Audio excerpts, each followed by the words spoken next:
Adını sen.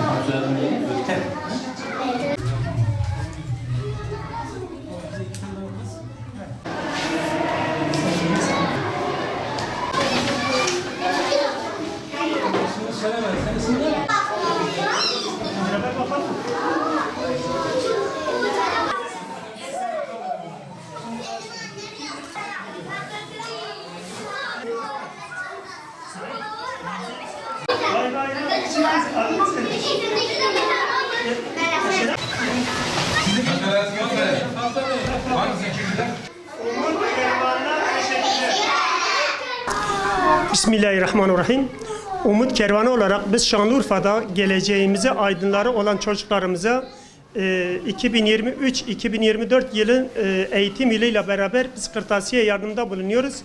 Hem Şanlıurfa'da hem de deprem bölgesindeki olan gençlerimize, çocuklarımıza kırtasiye desteği bulunuyoruz.